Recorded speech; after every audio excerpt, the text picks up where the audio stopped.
तो नमस्कार, स्वागत है आप सभी का एजुकेशन मंत्रा में। दोस्तों, एडेड जूनियर शिक्षक भर्ती, शिक्षा मित्र मुद्दा, नई प्राथमिक शिक्षक भर्ती, लेखपाल भर्ती, बीओबी और बीएड प्रवेश परीक्षा संबंधी बहुत सारी इन्फॉर्मेशन को हम यहाँ पर डिस्कस करेंगे।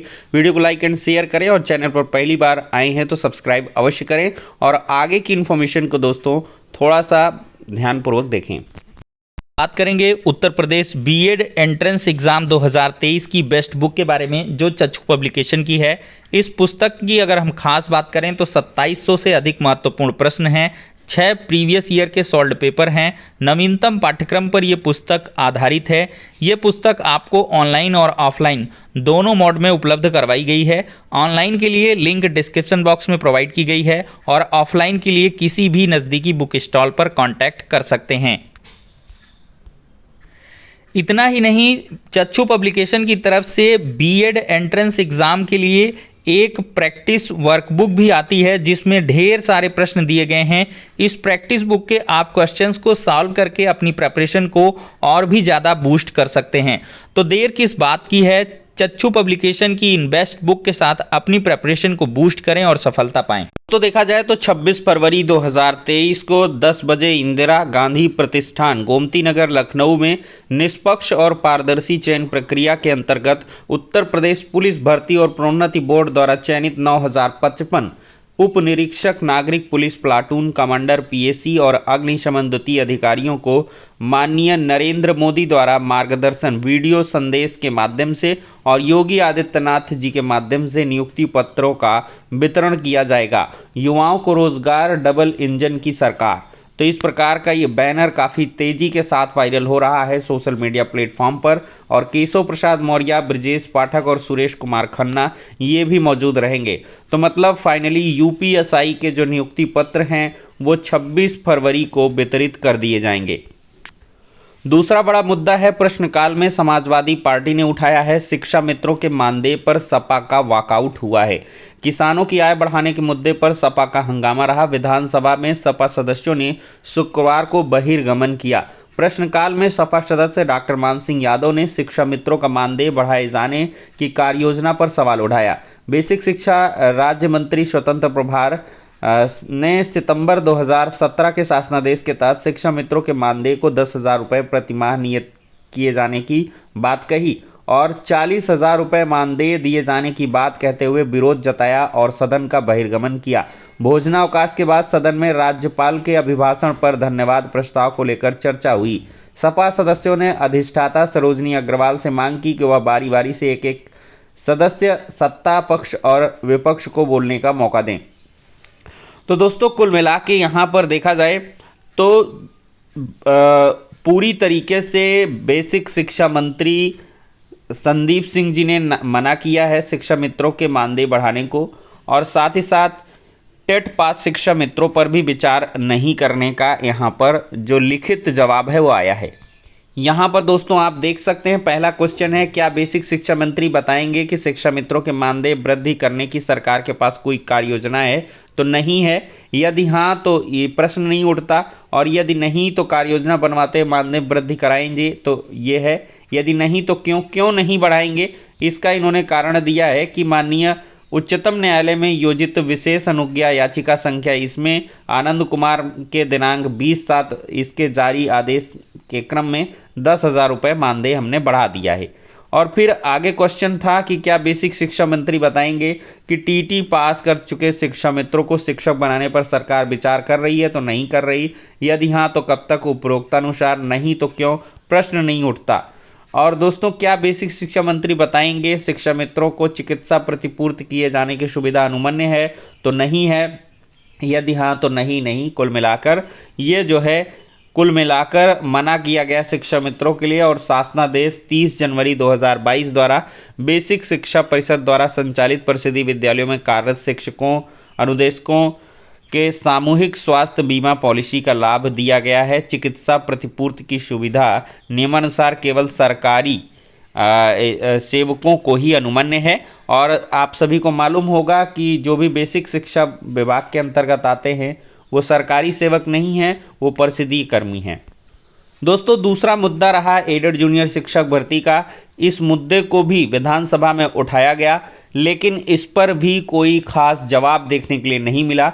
खैर, एक बार अगर ये मुद्दा उठ चुका है विधानसभा में कि 2 साल हो चुके हैं, 2 बार रिजल्ट भी आ गया है, लेकिन उन छात्रों को नियुक्ति पत्र कब मिलेगा और निस्तारण के बारे में सरकार क्या कर रही है, तो इस पर जवाब वही रहा कि हम निस्तारण का पूरा प्रयास कर रहे हैं। माननीय उच्च न्यायालय में मामला विचाराधीन है, जैसे ही वो खत्म होगा तो हम नियुक्तियां कर देंगे। इस प्रकार की बहुत सारी चीजें निकल के आई हैं, लेकिन कम से कम एक बड़ी बात यह है कि एडेड जूनियर शिक्षक भर्ती का जो मुद्दा है वो विधानसभा में जनप्रतिनिधि के माध्यम से उठाया गया, जो काफी ज्यादा प्रभावी रहा।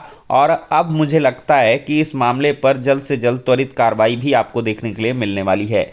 दोस्तों, देखा जाए तो नई प्राथमिक शिक्षक भर्ती के माध्यम से बेसिक शिक्षा मंत्री जी ने अनुपात समानुपात का लेखा जोखा दिया है, ये बात पूरी तरीके से गलत है।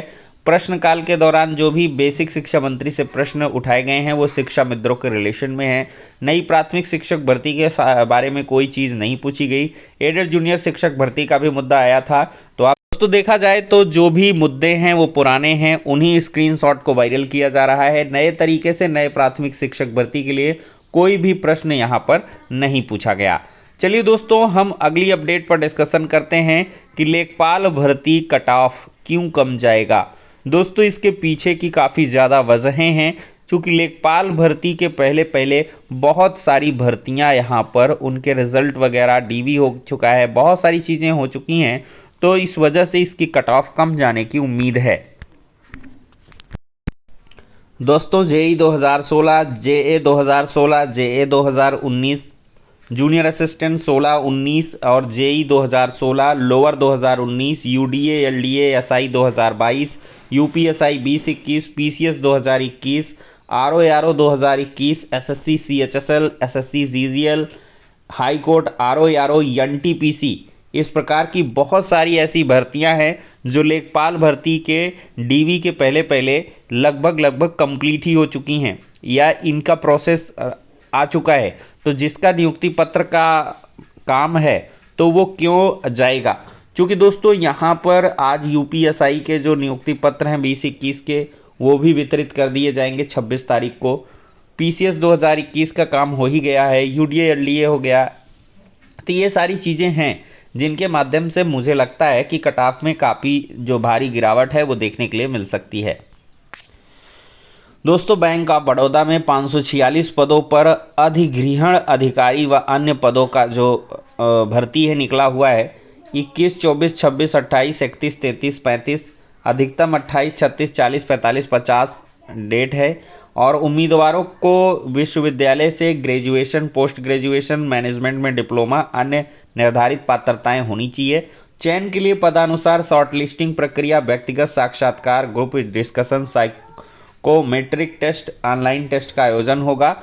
100 अंक निर्धारित हैं। रीजनिंग, इंग्लिश, जनरल नॉलेज इत्यादि के क्वेश्चन पूछे जाएंगे। 600 रुपये आवेदन शुल्क है। bankofbaroda.co.in 14 मार्च 2023 तक ऑफिशियल वेबसाइट में आप लोग आवेदन कर सकते हैं।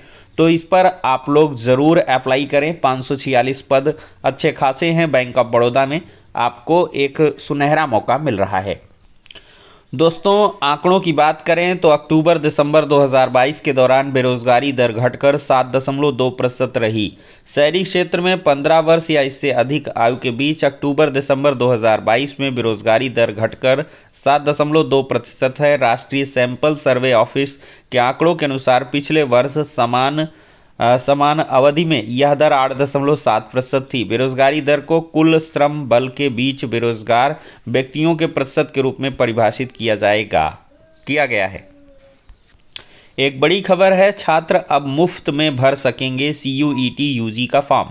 तो विश्वविद्यालयों के स्नातक पाठ्यक्रम में दाखिले के लिए आयोजित होने वाली परीक्षा सीयूईटी में आवेदन के लिए छात्रों को अब साइबर कैफे का चक्कर नहीं लगाना होगा। उनकी मदद के लिए देश भर में हेल्पलाइन सेंटर खोले जाएंगे। यह मुफ्त रहेगा। यहां जाकर कोई छात्र ऑनलाइन आवेदन कर सकेगा। इन सेंटरों की सूची जल्द ही नेशनल टेस्टिंग एजेंसी की ओर से जारी किया जाएगा। दोस्तों, देखा जाए तो एयर इंडिया 5100 केबिन क्रू और पायलट की भर्ती करेगा। टाटा समूह की विमानन कंपनी एयर इंडिया कारोबारी विस्तार के लिए इस वर्ष कुल 5100 केबिन क्रू और पायलट की भर्ती करने की योजना बना रही है। कंपनी ने हाल ही में 470 विमान खरीदने के लिए बोइंग और एयरबस को ऑर्डर दिया है। बात करेंगे बीएड प्रवेश परीक्षा 2023 की, तो दोस्तों अप्रैल महीने में ये प्रवेश परीक्षा हो जाएगी और परिणाम के बाद आपको जो लिखित परीक्षा होगी उसी के मेरिट के आधार पर रैंक मिलेगी और रैंक के अकॉर्डिंग आपको कॉलेज मिलेगा। तो इस प्रकार से मेरिट लिस्ट बनेगी और दोस्तों जो मेरिट लिस्ट है वो स्टेट वाइज बनेगी। पूरे उत्तर प्रदेश में आपका क्रम देखा जाएगा और उस आधार पर आपको जो सरकारी सीट देखने के लिए मिलने वाली है। जिन छात्रों के द्वारा सरकारी सीट को लॉक किया जाएगा उसके बाद से आपको मौका मिलता जाएगा। तो ये बहुत ही पारदर्शी प्रक्रिया रहती है और इसमें सरकारी सीट मिलने के चांसेस काफ़ी ज़्यादा बढ़ भी जाते हैं। तो फिलहाल के लिए दोस्तों ऐसे मेरिट लिस्ट बनाई जाएगी। नेगेटिव मार्किंग है, इसका विशेष ध्यान रखें और लगातार तैयारी करते रहें।